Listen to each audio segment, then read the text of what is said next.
Hi, everybody. Welcome to the latest edition of EDBEAT. We are once again a Brady Bunch edition today. I'm April Cummings. It is Pink Headphones Day. I'm pretty sure it's an international public holiday. I am joined by Patrick Brendel from Cayman Current, as always. Patrick is looking very dapper this morning. We'll just leave that where it is. Hi, Patrick. Hi, April. I thought it was Blue Shirt Day. There is that, but mine was dirty, so I gave up. We have, as you can see, some wonderful guests with us today from Health City, Cayman Islands. Patrick, will you do the honors? And I will disappear for a moment and pull up the website if I am capable technically of doing thusly. Yeah, so we have here Charles Bush, who's I'm trying to get your titles right. He's the Senior Education Coordinator at Health City, Cayman Islands. And we have Shomari Scott. Are you head of business development? Yeah, chief business officer is Chief business officer, CEO. is the title. But I noticed, Patrick, you're trying to catch up.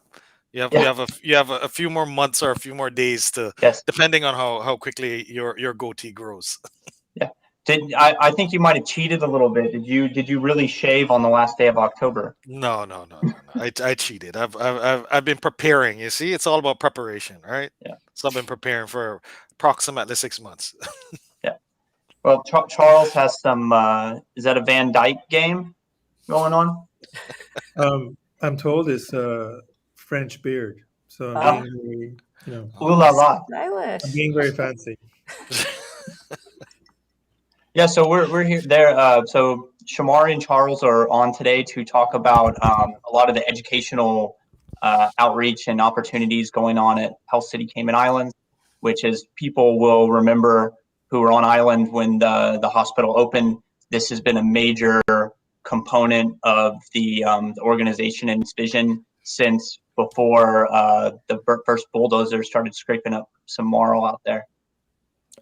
Definitely. And just to mention that our Healthcare Explorers program is really the vision, once again, by Dr. Devi Shetty, in that prior to coming to the Cayman Islands, he always says, no matter where we go, the lasting impact has to be with the people that are in and around that actual area. And he was the one who actually made us aware when we started the program that I want to get to the kids even younger, right? So we were, doing things with high school students. And he's like, no, we need to get to the kids when they're 8, 9, and 10. And then he gave me a statistic, which I hadn't heard one like that since tourism, in that I remember in tourism, they used to say, what's the one profession that 97% of this profession knew they were going to be this profession before the age of 10? And I know that's a long-winded version, but it's actually pilots. And when you think back to it, I remember Devin McLaughlin back when we were the age of 8 telling me that he was going to be a pilot and also a wrestler. He tried bodybuilding for a little bit, but that didn't go as planned. So then he became a pilot, and it was true. And Dr. Shetty actually says that the majority of physicians and nurses, over 90% of them, know that that's what they want to do before the age of 11 and 12. So you have to get in and spark the minds from that age in order to make sure that they then take the classes needed, or take the track needed in order to be successful. So Healthcare Explorers is really to inspire the youth towards pathways in healthcare and to give them, different tastes of what it looks like in an actual hospital environment. The Healthcare Explorer program is award winning because I think it was the Chamber of Commerce, and Charles, you'll have to remind me of the year. We won the award for 2017, I believe it was. 2017. Right. That we won the joint award with the DART Minds Inspired program in regards to having the best educational program in the Cayman Islands from a private sector perspective during that time. So the goal is really to just engage in real life situations and bring science to life to our youth. So even if they don't choose a healthcare pathway, if they're enjoying science, enjoying STEM, and then the options are so varied for our youth as they go on. So Charles and I, we would have sat many years ago And I always like to think about, okay, what's our goal? What are our objectives? What are our targets? And we were looking at the number of students that are going over, the percentage of our students that were overseas in a medical pathway, getting a bachelor's or a certificate degree. And in 2016, that was 8%. And Charles and I said, you know what? If we can actually inspire more to go off and have educational opportunities from a scholarship perspective, we would have succeeded. And our target was to get that to double it, to get it to 16 in the next 5 years. And obviously, it's education themselves, it's in the schools, it's parents encouraging their students, but we would like to think that we played a role in that as well. And when you actually see some of the quotes from the teachers, and Charles will tell you about those programs that are actually pointing to healthcare explorers, helping to engage students and helping for science scores to increase. We went from 8% in 2016 of students that have a medical pathway for medical scholarships to actually 19% in 2020. So we know it's working. And the eye test was actually, when we first started, if you would go to a classroom and say, how many people in here want to be a doctor or a nurse? Out of a classroom of 25, you may have had two. You go into that same classroom today, and you're going to be hard pressed if half don't raise their actual hands. When it really hit home for me as a parent was when I would actually go to primary school with my son, and then became sons, and then became sons because there are three of them now. um, and they would have dress up day, and your typical, when I first went, it was policemen and firemen and sports athletes. And sure enough, over 3 or 4 years, you go to dress up day, and half of the school are doctors and nurses and scientists, and they have beakers and the crazy hair. So for me, that's when I knew, okay, we're getting through. But when you actually see the statistics from a scholarship perspective, we definitely know that we've been doing a great job. And Charles will be able to speak about some of the specific programs. But we have Shadow a Doctor, which is a day in the life of a physician, and you can actually come and see everything. And we'll go into what that looks like in a COVID world, but you can see everything the physician is actually doing and become excited. We have field trips where we bring the children in. We have career fairs, and our career fairs, once again, we track it. I see you getting photobombed in the back. I know. I call it muting the camera is what I now call it. But but it was, when we have field trips, when we looked at it, we were like, okay, it's one thing for, yes, the students to come up and to speak to us and to take one or two of the freebies. However, how can we actually engage them when they're in front of us? And Charles came up with a great idea that we would have VR, for virtual reality goggles, that they're in the operating room actually trying to save a patient. So we always think about, yes, the outputs in regards to, yes, we need to go to these trade shows and we need to see X amount of students. But for us, the outcomes are more important. So when you actually hear now of students that have gone through 3 and 4 and 5 different programs and are now going to nursing school because they came and saw during House City, or they went and saw a surgery and they wanted to be a pilot and change course, and now they're in pre-med because they want to save lives. So that's when, after 5 and 6 and 7 years, we can actually see what we put into practice and we're tracking is actually coming to fruition. And when you actually study all of the statistics, in 5 to 7 years, if we have the current trajectory, we're not going to have enough specialists. We're not going to have enough nurses globally. And once again, this is why Dr. Shetty is saying the world right now pulls on India for physicians. And that's not only here now in Cayman, but that's been true of the US and the UK and the such. But as India's middle class starts to get better and better and there are more opportunities, the world is going to pull less on India because all of the physicians are going to stay. And then what's the rest of the world going to do? And that's why we need to solidify all of our doctors and nurses, not only here in the Cayman Islands, but in the Caribbean as well, in order to make sure that we're able to take care of our brothers and sisters here in the Caribbean. Well, I think I've taken long enough You're with not my short for intro. words. With my Yeah, intro, but just yeah. wanted to give an overview of what Healthcare Explorers is and why it's near and dear to our heart and why we implemented it, and how excited we get when we see students that we would have had from 5 years ago now going off to college. So before we harass young Charles, I do Yeah. remember when Dr. Shetty came and started talking about education.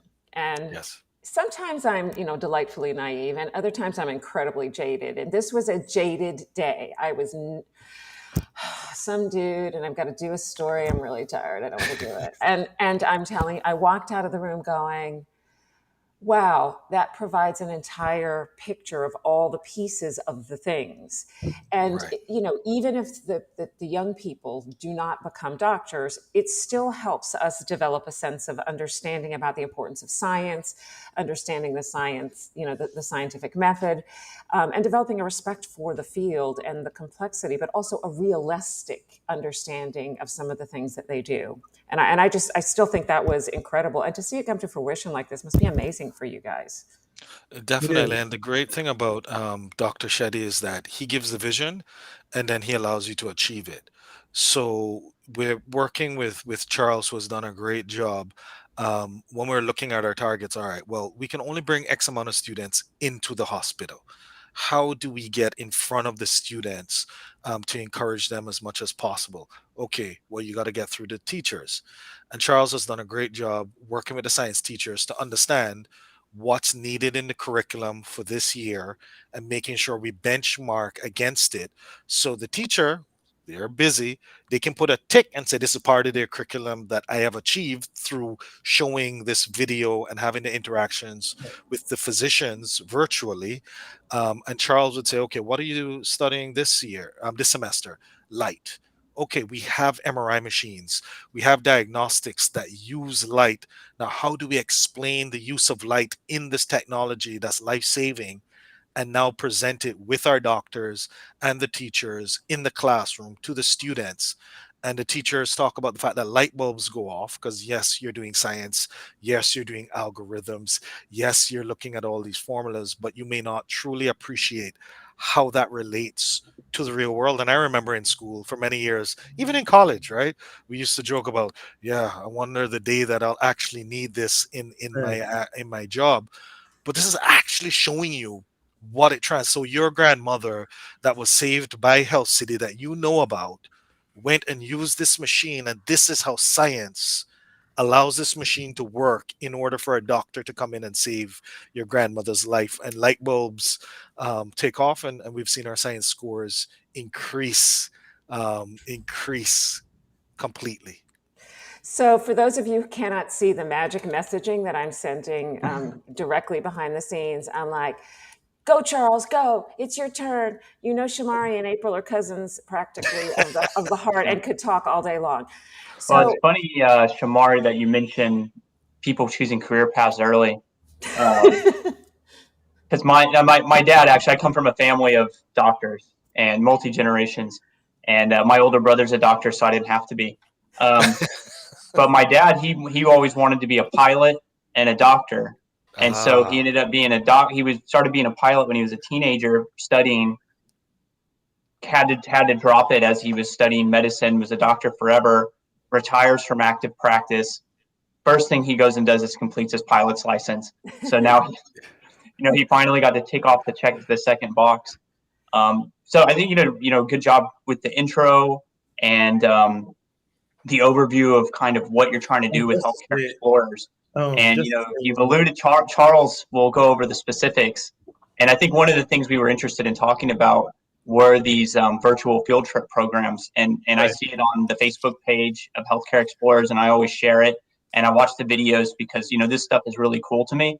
Kind of growing up a little bit in this kind of atmosphere. So can you talk a little bit about that? Sure. And just to speak for a moment about the impact of starting young, several years ago, and you'll see when you go on our Facebook Facebook page, you'll see his photo as our avatar, sort of. A few years ago, we had a young 7-year-old boy who wanted to come to do a special field trip with his mom. He said he wanted to be a neurosurgeon, and we were all, pretty impressed that someone that young was so specific as to what he wanted to be. So we um, arranged for him to meet our senior consultant neurosurgeon. Um, and they had a lovely conversation, and then he got a tour of the hospital, and he got a special healthcare explorers lab coat for children. And it was one of those moments when you think that you're giving away the blessing for you know for that encounter. But what really blessed me was when he left, he said, "Yes, I can do it," and that just was so wonderful to me, to know that we had made that solid um, inspiration for him, that he now knew that he could do it.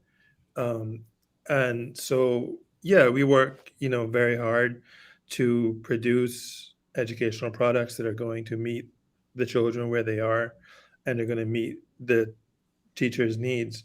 Um, Two of our biggest products are on-demand videos, which has been our number one product for the past several years. And then our second most in-demand product is our virtual field trips, which is what we're going to talk about this morning. So virtual field trips actually began. We actually began as kind of an experiment in 2017, when schools wanted a way to um, move beyond the boundaries of a in-person field trip, which necessarily has limitations on the number of students who can come. Um, so we just worked very fast, and um, we invented the virtual field trip. And from that occasion, even back then, we were able to um, encounter over 500 students just in that one go around. And that's where our very first on-demand video comes from. That's Dr. Benoit's Anatomy of the Human Heart video, in which he did a live dissection of a pig heart, and taught at the same time about the anatomy of the human heart. Um, so when COVID happened here, and lockdown began to happen, Shamar and I had a few meetings, and we said, well, obviously this is going to impact, or could impact, healthcare explorers. What is our response going to be? And the answer was fairly simple. We knew that we had the technology to immediately respond to the move to virtual learning. So that's where virtual field trips have now been used since last year, and we're using them again this year. Is that they are a safe and responsible response to the need to have um, virtual to, the need to want to expose students to high level learning on our campus without being on our campus. Last year, we hosted over 738 field trip encounters um, with with students, which is many, many, many more times than we would be able to host by having students here in person. Um, and this year, even since the beginning of the academic year, um, we've we're at 45% of that number already. Um, so which shows that the schools really have the confidence in us, and to provide the high quality education um, for their students.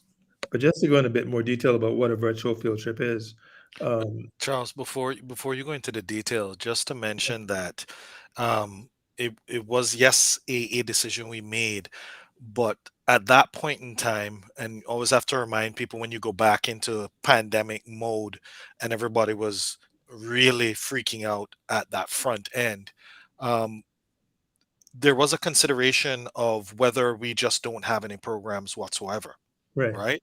Especially because in person programs to that point, even though we were doing things remotely and virtually, was still what people felt they needed to truly appreciate what was here. So there was a consideration of whether or not we just wait until we understand what this new world looks like. But because we were innovative beforehand, before people were talking about headsets and in classroom and seeing, right, we doubled down and said, you know what, we can actually still film a virtual tour. And that's mhm, where we used, for instance, somebody that people, young kids will find funny, Jevy with the belly, right, as the host, to walk through the actual hospital. Everything that you would have seen physically when you were here, we put that in video format, and that had the live component at the back end. And we then decided, you know what, I think we can do it and still give the highest level of quality, because you don't want to do something and then it either turns the children off or it's boring and they're like, you know what, that probably isn't a field for me. So we had to look at it, watch, develop, see the program, say, you know what, I think we can do it. And to Charles's point, this last year, because we did so much virtually, we had more student encounters this last year than the first 6 years combined, um, and high quality encounters, even though the majority were virtual. So I just want to, I know it was a decision we made, but it wasn't an easy decision. And it was due to the fact that we were doing this prior, why we were able to actually think a little bit outside of the box and move it forward. Sorry, Charles. no problem. And I actually misstated a statistic there. We're already at 64% of virtual field trips as compared to last year. We're already at 64% of that number. So it's been a high level of engagement even this semester. I always joke this is why I have no hair, because I just Does I saw that coming. Saw that coming. so with these field trips, is it mostly the government schools participating or the private no, schools? no, not at all. It's I mean it is the government schools, but we're also getting a high level of engagement from other private schools as well. Grace Christian Academy, for example, has been um, consistent this semester in wanting us to offer virtual field trips. In fact, I think it's next week. I have another one with them. Um, and so they're one example. Triple C School, we did a virtual field trip for them. We did two virtual field trips last week with them. So um, not not at all really. You know, it's a good healthy mix of the public and the private schools. Um, so and we're I'm very excited to see that, and it's also a good healthy mix of the high schools and the primary schools, um, because we have the way that a virtual field trip works. Where I was going earlier was that we begin with a virtual tour that Shamari mentioned, virtual tour of the hospital, and then we move into the educational video, which is the topic is chosen by the teacher from a list that a list of options that we give them. And then after the video, we have a live question and answer session with the consultant that hosted the video. Um, and it always ends up being a very lively discussion. And the children really benefit from it. And when you think of the fact that they are actually learning from world class consultants in their own country, um, and having this dialogue with these consultants in their own country. I think that is a very powerful aspect of the virtual field trips as well. Getting to appreciate that we have this high quality expertise in our own country, and that they can be a part of that by pursuing um, medicine or allied health. And you have on screen there a video by Dr. Ramnesh that we filmed for this term on the human nervous system. Um, so that's one of the newest videos that we've done. We produce all of our videos in house, um, and we have a great team that ensures that all of our videos are of the highest quality. Um, we just finished a new one that will be released immediately. We just finished that this week. Um, and then we will be filming next week. We will be filming another video for next term. So we're always, very busy putting these videos, making these videos, and then they get to be used then in our virtual field trips, as well as the teacher can then receive the video afterwards, the video link afterwards, to revise the content with the students. So I want to make sure because I'm punching buttons, so I'm not 100% focused as I should be. So you've basically created a library of content Yes. that you use as part of the field trip process, but Mhm. also provide as a resource to the schools to use afterward as they choose. That's right. And they can also simply request the videos. They don't the A field trip is not the only way to access these videos. So the school can complete our form to say these are the videos I want for this semester, or in some cases for this academic year, and then they get those are the videos that they will, we send them to them. Nice. Um, so a virtual field trip is not the only way that we can access the videos, but the advantage, or that they can access the videos, but the advantage of the virtual field trip is that they also get that live question and answer with the consultant who hosted the video.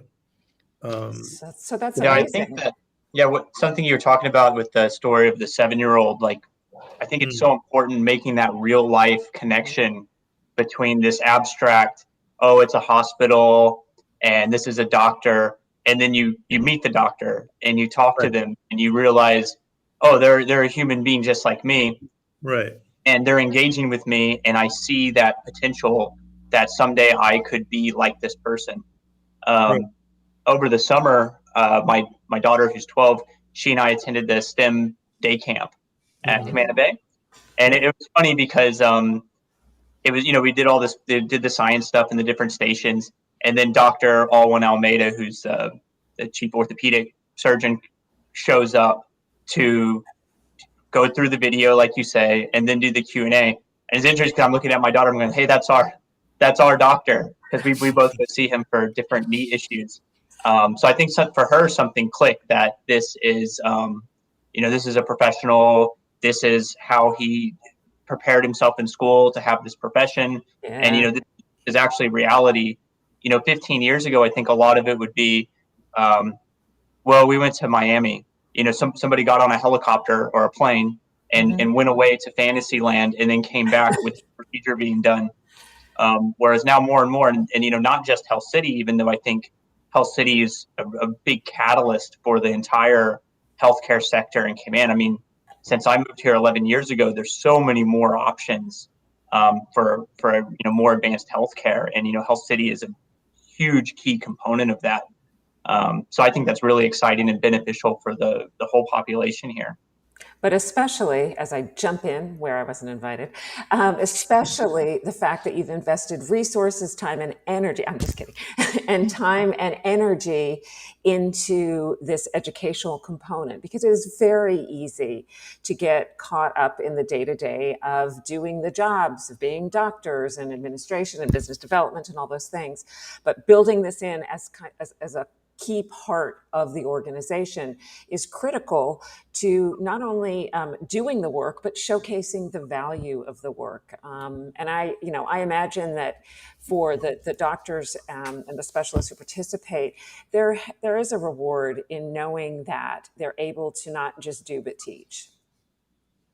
Definitely. And April, just to mention, like, one catchphrase I always remember from many years back is that you can't manage what you can't measure, right?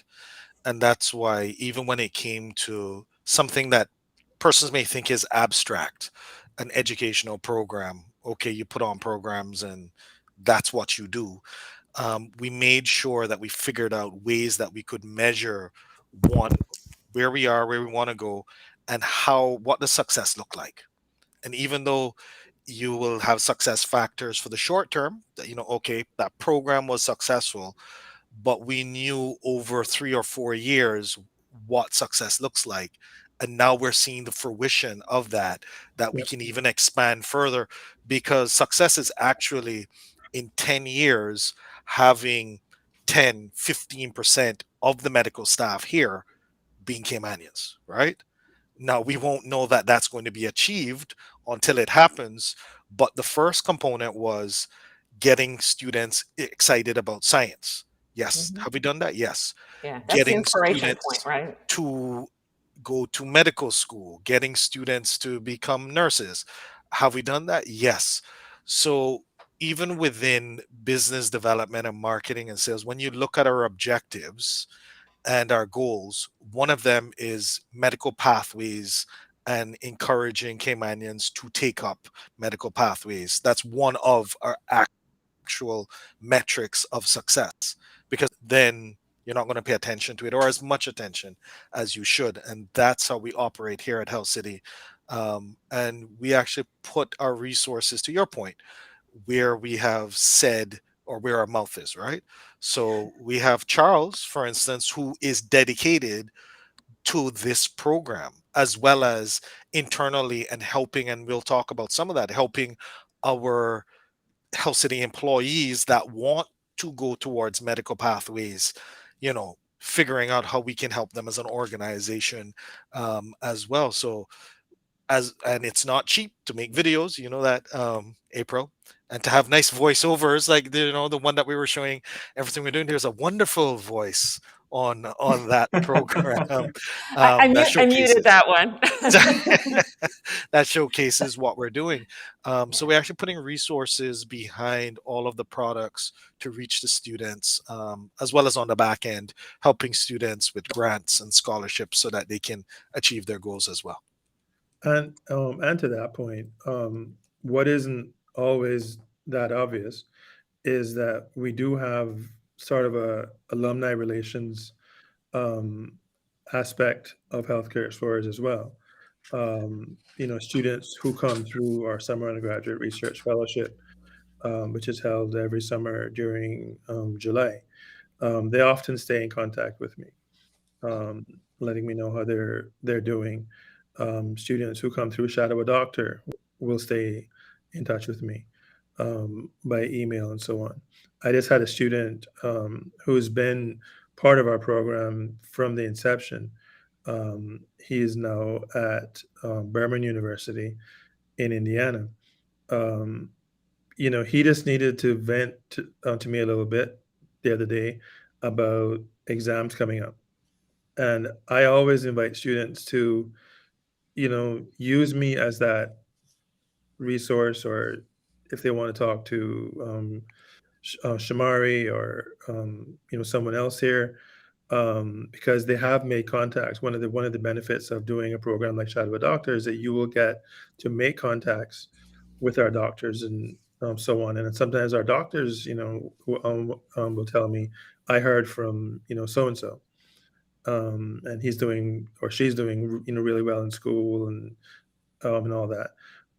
But to this story, this young man, I've known him since he was about 15, and he's now a senior, I believe, at Berman. So his next step is medical school. He just needed to vent for a little bit about being in the tough part of the semester and having all these papers and exams due, and um, that's as valuable a part of Healthcare Explorers as the videos and the events that we attend and the virtual field trips, is ensuring that our students continue to feel encouraged and know that they can, remind them that they, can do it. Um, One of the things I tell students when they get to this point in the semester and they begin to contact me is I say, you know, the good thing is you've been 100% successful in making it through university so far. So you know that you can do it. If you need to vent to me, that's perfectly fine. That's what I'm here for. We can have a phone call or a Zoom call or just a WhatsApp conversation, and you can vent it out. But the good thing is you know that you've been 100% successful in making it through university so far. So you know that you can do it.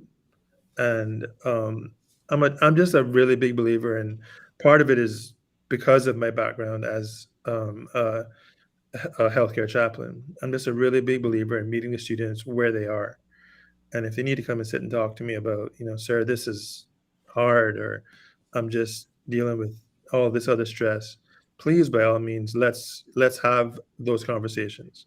So Um, education, yes, but also support and mentorship and guidance as well. Because as Absolutely, we know, people will drop out. It's tough, absolutely, right? So having absolutely. that as well must be rewarding, I'm sure. And to that point, April, in the Cayman Islands, we still have a high percentage um, of students who are first generation college students. So, um, I mean, you don't have to be my generation for that to be so. My father was a seaman, um, and so I was a first generation college student.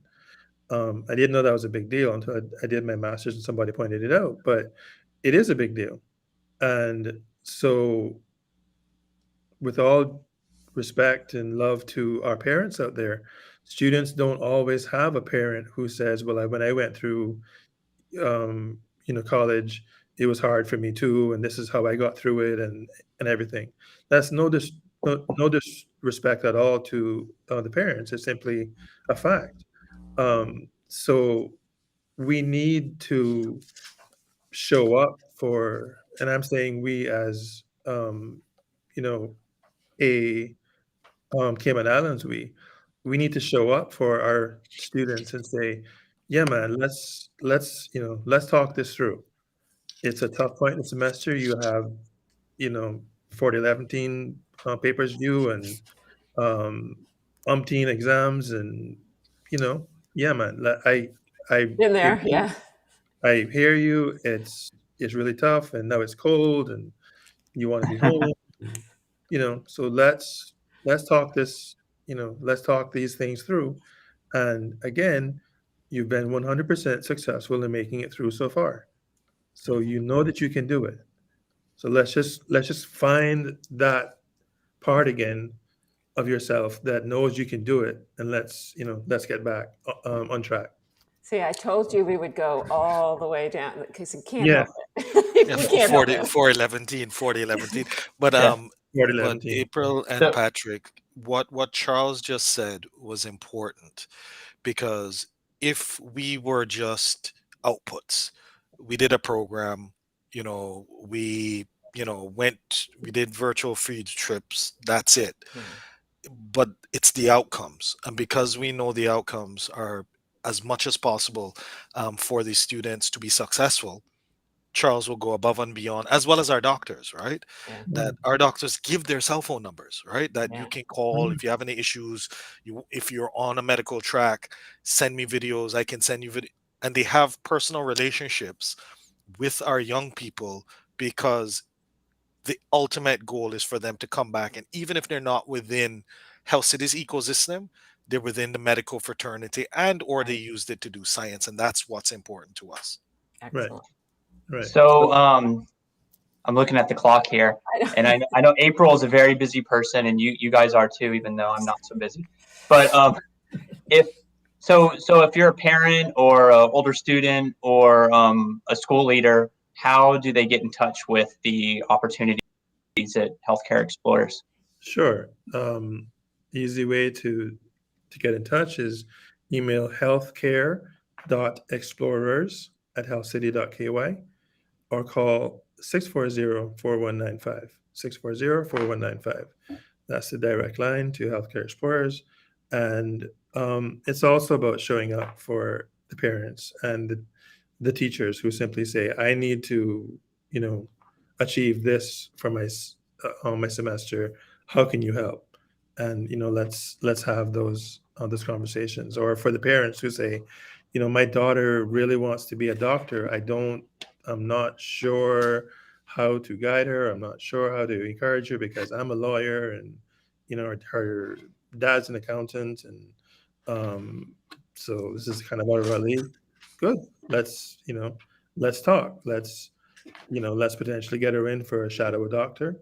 And I want to point this out. I'm deliberately saying her because too often in our language we divert to the male gender, and I want our young girls to know that they can do this.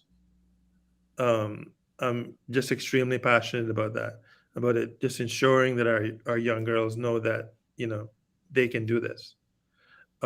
So my daughter wants to be a doctor, and how can you help? Well, let's that's when we talk about shadow a doctor. And shadow a doctor is offered during school breaks, year round during school breaks. It's a 2-day program. The student gets to come in and spend 2 days shadowing a consultant of their choice. This is where we really try to engage with the students. Sometimes the parents want to make the arrangements, and I say, well, let me talk to your daughter, and let me have a kind of let her choose, kind of thing. And this is for students who are usually what, about 16 or over? So this is the years 9 to 12 usually. So you can That's begin at about age 14, like 13 plus.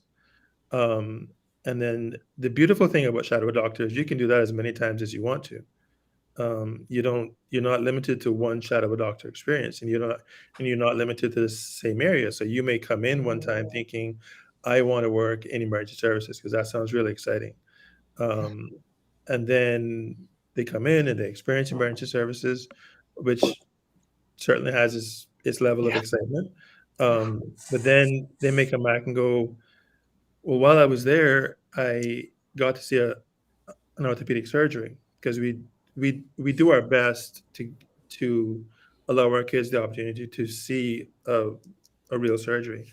So while I was there, she saw an orthopedic surgery, and now I want to shadow in orthopedics. Yeah, man, let's that's let's great set it too. up. And we have students who have come back, come through shadow doctor multiple times, and then now they're ready to go to medical school.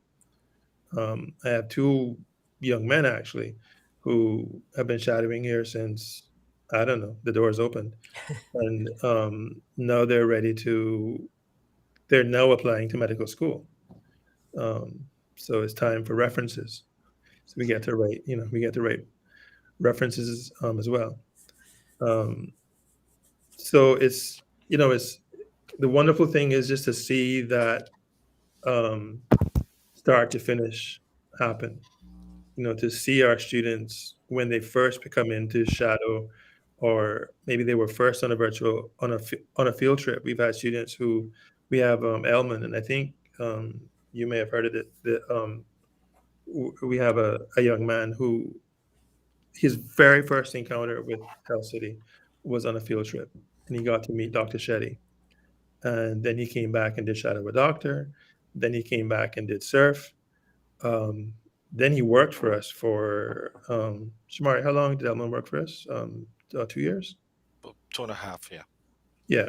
So he came and worked for us, and then now he just started nursing school. So It's quite a journey, yeah. I am just like bursting with. I mean, just to think he's in nursing school, and I'm like, oh my, you know, I get all, verklempt. Can't blame you. Well, yeah, well, Yeah, we'll have to have you guys on later again. There's so much to talk about. I feel like you guys have barely scratched the surface True. on all the stuff you do. We didn't even talk about Surf, which is really an amazing program. Which requires you to come back then. Yeah, and Shomari, who is a man of many titles, is going to have to come back on to talk about the Education Council and things like that. Definitely.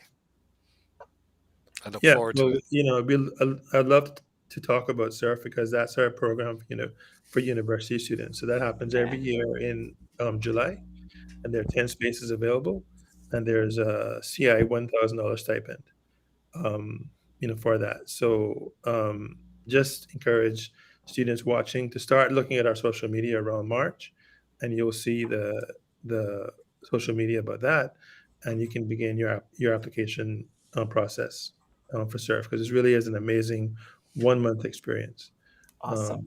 But yeah, we've barely scratched the surface. We have several programs, and Oh, don't worry. You're not going to escape us. We'll be back. Right. Well, thanks a lot, guys, for coming on. I really appreciate it. Thanks for having me. Subjecting yourself to the interrogation. And to April's, bombs in the background. I have so many of them. I can't believe that their cat hasn't walked back through and looked at the screen with disgust, because that's what happens. Thank you so much, and look forward anytime. I'll be back. We'll see you guys both soon. All right. Thank you. Bye. All right. I have to remove you one at a time because my fingers are really slow. There, I did it. Anyway, that was really interesting for me. And I really do love the aspect of the virtual tours. Usually we've been talking lately, and a lot of our focus has been on, the importance of in-person learning. And I'm a true believer in that. But I also think that sometimes innovation is the key to finding the best solution. And the way they've set this up, I really like the idea because you know me, I want the opportunity to ask a few questions. But I also would like to, not throw myself into the middle of potential illness either at the moment. So it's a great program. Well, it's interesting to me with Health City and Cayman Enterprise City and some other things going on, is the relation between kind of technology and innovation focused entities and education, because it always seems to go hand in hand, where the companies and groups that are doing and trying and learning new things as an organization, it seems like a natural thing that they start passing this on to younger people.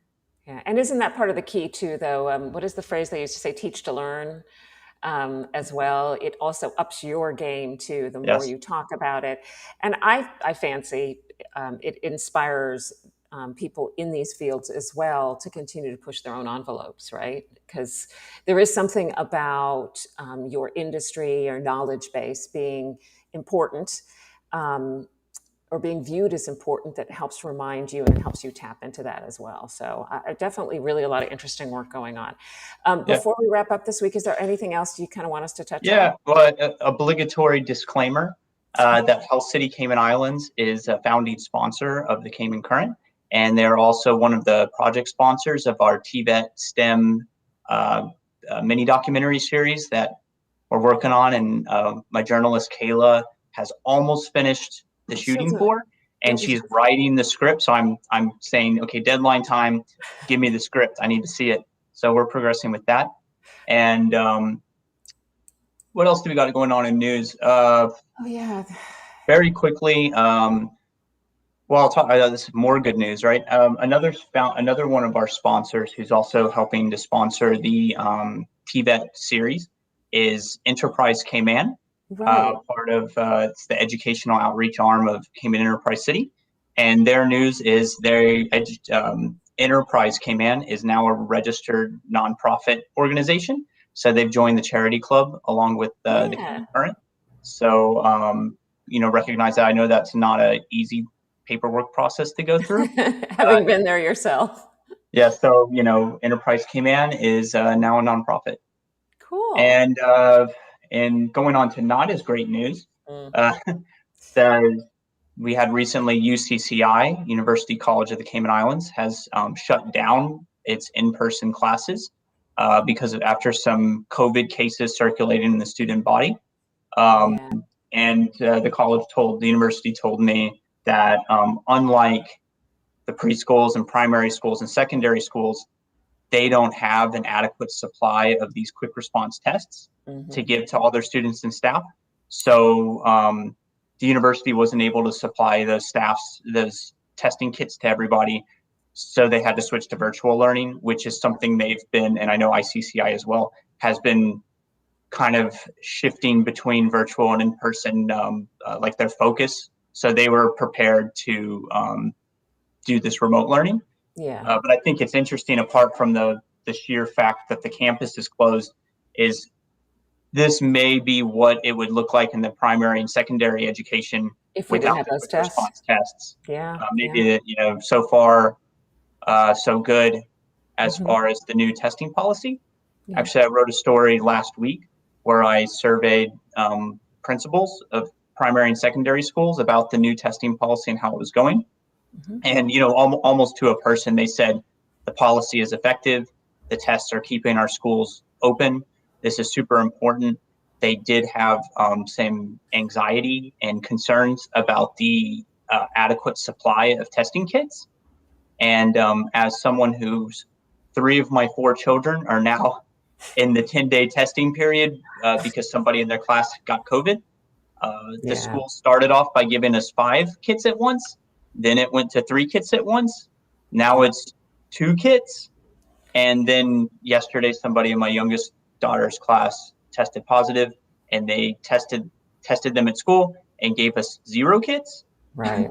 And then we do the testing at school in the morning. So in the parking lot. Yes. Down the road. Literally in the car.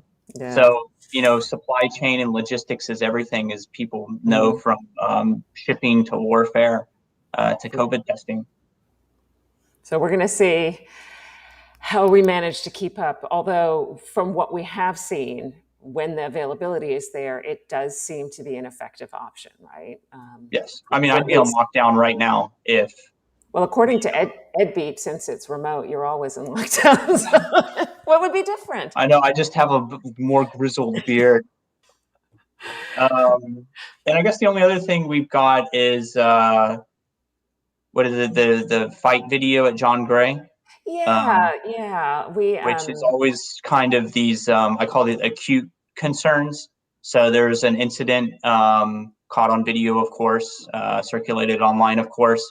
The department's issued a statement. I believe police were contacted. They're trying to take care of it right now. I don't know anything about it other than... I will say, I'm not great with dates and times, but it happens almost every year around this time of year. Yes. Now, usually there's Pirates Week or, I don't know, mock exam pressures. There's something going on. But if you check back the past few years, somewhere between, October and December, this stuff just seems to happen.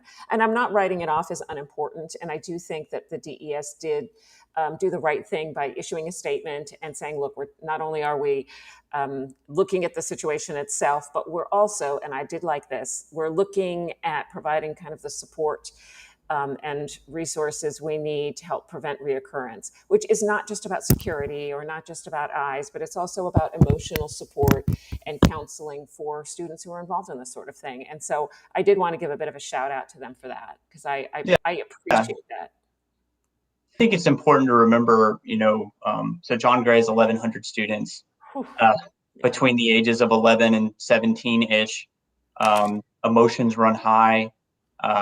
Brain chemicals aren't always checking behaviors. I think it's important when people are talking about this. Remember, these are kids, and people make bad decisions, and it's really important, I think, for the focus to be on how the adults are responding, and then in the broader picture, when you look at a school with discipline and behavior, and we examine the incident reports on an annual basis, these kinds of behaviors are way less than they were, say, 7 or 8 years ago. And it had been on a downward trend, and they've kind of kept pretty steady with some jumps, but it's not like there's this. Unless the statistics show differently for the past year, there's no evidence of this overall rise in negative behaviors at these schools. And that is one of the things that media, I don't mean media, but it could be that too. There is something about capturing a moment in the tiny screen of your phone that makes it makes it huge, but that isn't always not, and I'm kind of a pacifist anyway. So I'm like, let's not even yell too much. But at the same time, I think that it can feel so big when it's in that tiny screen. And in the overall scheme of things, there may not be a ton of this going on. There may, but it is important to pay attention to it, but also not, decry the entire state of all young people as over and let's give up on them all, because that doesn't make a whole bunch of sense. Yeah, I think for school, you have to trust that the officials and the parents or the adults who are in charge and entrusted with this responsibility, that they're gonna react and respond and prepare appropriately. And if they don't, well, then there's consequences for the adults. True. Yeah, accountability. Accountability. There will be consequences. Detention for all the grown-ups. Yeah, one more thing on the website I think is interesting is I looked at some data on the efficacy of the COVID vaccine among teenagers, because it's been approved long enough that information's coming out. And so this is at the U.S. federal level and then the Texas state level. And I'm from Texas, so I pay attention to them, but they had a really good report done. And I guess the bottom line is, if you're a teenager and you're unvaccinated, your chance of getting COVID is 10 times as likely as if you are vaccinated. So the vaccines they work across all age groups, and they tend to work better the younger you are. That's interesting. But then another thing that I thought was interesting is you look at cases and then you look at deaths, so COVID deaths. And they have these broken out by age, but they don't have any data for 12 to 18-year-olds. And there's an asterisk, and it says there's been so few deaths from COVID of teenagers in this age group, whether unvaccinated or vaccinated. They can't do a powerful enough statistical analysis. And that's, country 350 million people. So, as a parent, that's good. This is true. So I wanted to, as we're wrapping up here, Patrick, as we've alluded to or said flat out, has posted that particular story on caymancurrent.org, and it's got a great chart that kind of just gives you an idea of what that looks like, from a visual perspective. And there's some other good stuff on there too this week, but I did find myself clicking on that story because I have teenagers, and it is one of the concerns I had. I wondered, and it's not like when we're, for all the social distancing we claim we're doing and the mask wearing we're doing, I was a teenager. I don't really trust teenagers to do all the right things all the time. So I was curious to see, whether there were any differences for unvaccinated versus vaccinated teens. And so that, it did reassure me a little bit. But still, I feel the urge to, sanitize my child in and out of the house. Like, don't get killed, don't kill anyone. That's what I feel like every day right now. Hopefully this feeling will pass soon. So, all right. Well, that wraps things up on our end. We have talked far longer than we planned, as often the case. But just don't forget to check out caymancurrent.org, where Patrick has great content. And a special thanks to the Health City Cayman Islands folks, because they are not a sponsor of me. And I was equally enamored and entranced by all of the work that they're doing there on the education space. So thanks again, everybody. And we'll see you soon. Bye.